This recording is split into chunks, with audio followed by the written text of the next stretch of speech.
So no question about accepting a lower inflation as we are seeing today. I think these two things must be read together. And so the bottom line of the discussion that I reported to you before is that basically we don't like what we see on the inflation front, and symmetry means basically that there is no cap of 2% cap, that inflation can deviate on both sides. We don't accept permanently lower inflation rates. And symmetry means that the Governing Council will act with the same determination whether the inflation is above or below the inflation aim. I think that's important to read it in the full context. Please. Ms. Jones, please. Claire Jones, Financial Times. Just for my first question, I'd like to follow up on your answer to Ms. Wiesbach's question.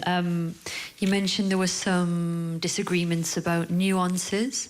Would it be maybe possible to detail them a little bit more, whether there was any debate on any size of any package or any scale or timing of a rate cut that most people now suspect will happen in September? For my second question, we've seen quite a lot of bad data this week, notably on German manufacturing and German companies more broadly, I think, in the IFO today. That led to some expectations of action as soon as today. Was there any discussion of that at the Governing Council meeting this morning? I'm sorry, discussion about the situation? Taking action as soon as today, basically, to do a rate cut as soon as today, or other measures as soon as today. Thank you. Thank you. Now, nuances were mostly, or if not only, about what to do, whether we should have a package, what to do first amongst this list of instruments. There was no doubts. Well, you know that some council members have doubts about the two-tier system, so we had that as well. And now the statement says that if we are to lower interest rates, that will come with mitigating measures.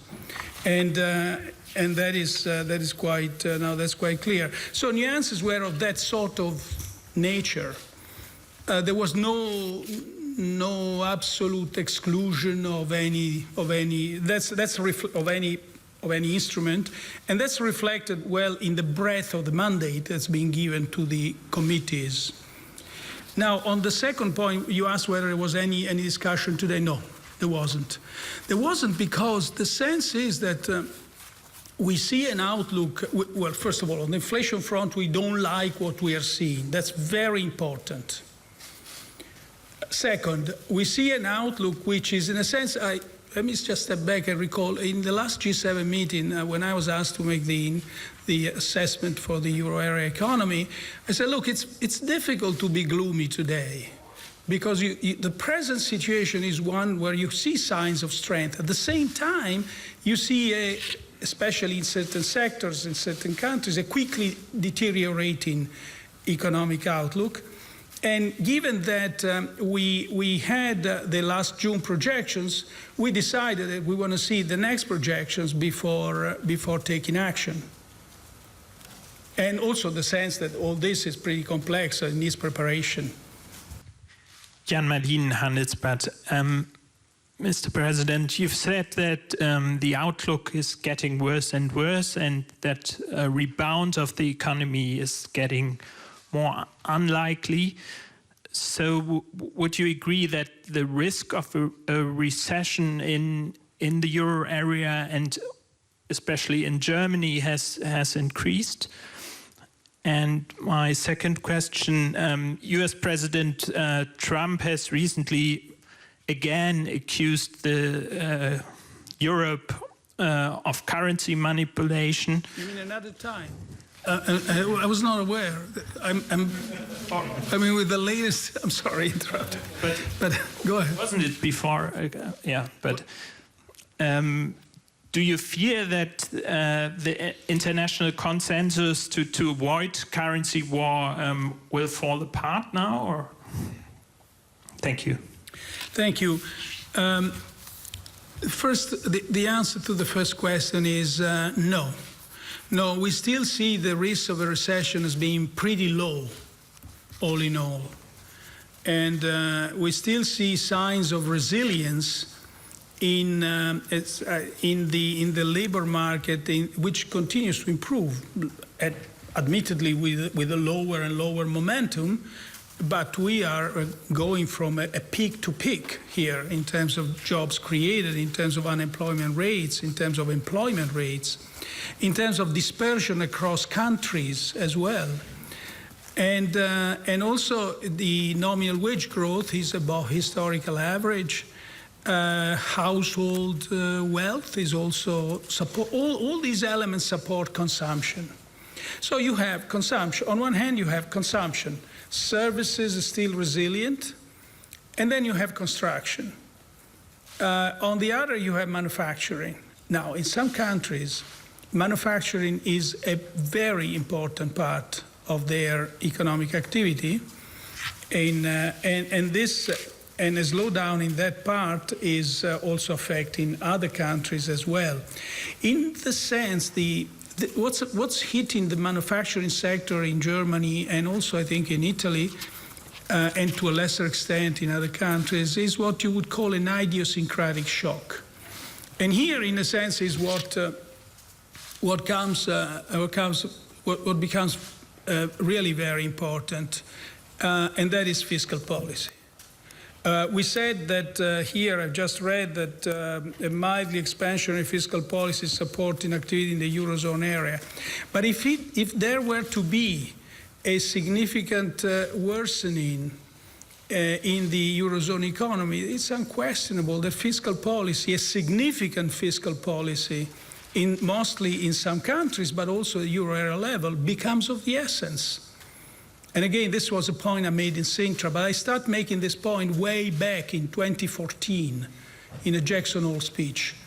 Monetary policy has done a lot to support the Euro area and continues, as you can see today, to do a lot. But if we continue with this deteriorating outlook, fiscal policy will become of the essence. Dave McHugh, Associated Press. If 4 years of QE and 2.6 trillion didn't do the trick and achieve the goal, how would more QE help and what would be different? Well, what's happened really is that we had each and every time, first of all, it didn't do the trick. It did the trick because it raised inflation from where it was in 2014 on up. Now, at the same time, we had the materialization of a variety of risks. So what the monetary policy has done is really counteracted the influence, the effect that this materialization of various risks might have had on economic activity and inflation. By the way, on the economic activity, you can fully say it really made the trick in the sense that we moved from a massive unemployment to a condition that most people would define, certainly in certain countries, of full employment. And each time we meet, we have the number of jobs created, and that keeps on going up now. We are over 11 million over a 5-year time, 6-year time, and never so many jobs being created in this part of the world over such a stretch of time. So we lay out the conditions for the for the cost pressures to be passed into price pressures. Now, this pass-through is taking longer than expected. And so that's why we got to keep being persistent and patient. And by the way, this slowing in the pass-through is not something that we are experiencing only in Euro area, as you know. It's pretty spread, but that doesn't really exempt monetary policy from undertaking its task and doing what is necessary to make to achieve its objective. And again, if I can repeat, here is fiscal policy which will be soon called into action.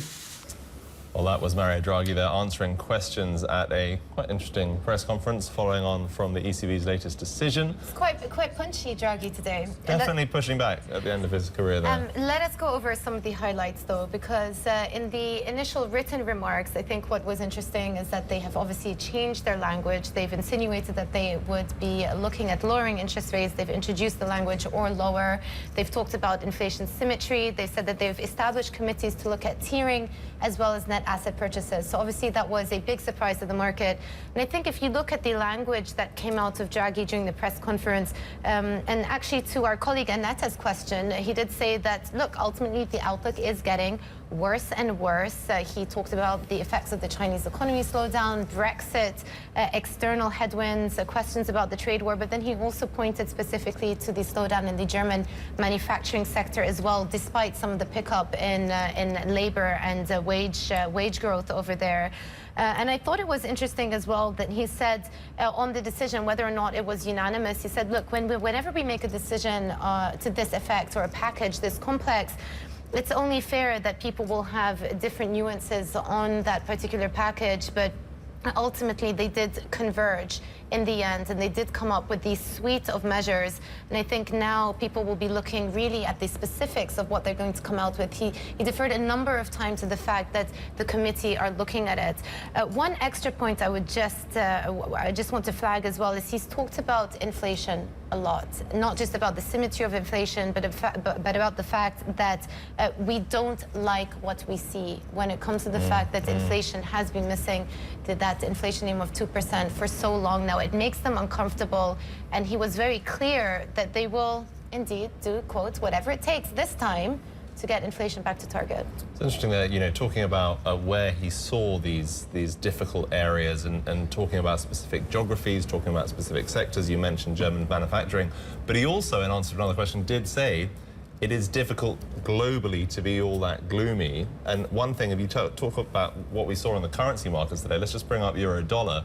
There was a moment during that press conference where he said the risk of recession remains low. And that's one of the reasons, one can only speculate, but that's one of the reasons potentially why we saw that significant jump there with the euro strengthening against the dollar there. And indeed, what's interesting actually to that point is almost all of the asset classes that had a very initial positive reaction turned around after those comments about the risk of recession being low. But this comes back to the point, Willem, that today wasn't them acting because they see a recession forthcoming in the next couple of months or the next 12 months. It's them acting because inflation is not where they want it to be, and they've just had enough of missing that inflation aim. So this is the picture you can see for European markets. At one point, the FTSE MIB was up more than 1.1%. We've now turned south, and you can see, in fact, the only two indices are the French index and the Italian index, which are up marginally. I also want to turn your attention to the European banks as well. Here, the picture is a little bit more positive, mixed, I would say. The Swiss banks trading a bit more negative than some of the other Eurozone banks. Deutsche, right up at the top there, 2.3% firmer. Commerzbank also up 3% because of those comments about potential mitigation of side effects and expectations of a tiering mechanism as well. And then finally, this is the picture for the fixed income markets. You can see a big rally across the board, though some of that has since been reversed. At one point, 10-year bonds got to minus 42. We're now at minus 37. So we've reversed a little bit. Markets went sharply forward, sharply backwards on those no recession comments, but it's still early days. Ultimately, Mr. Draghi delivered a bazooka. You're happy with it. Well, that is it for the two of us here in London with our special Decision Time programming. At this point, we're going to hand you back to our US colleagues.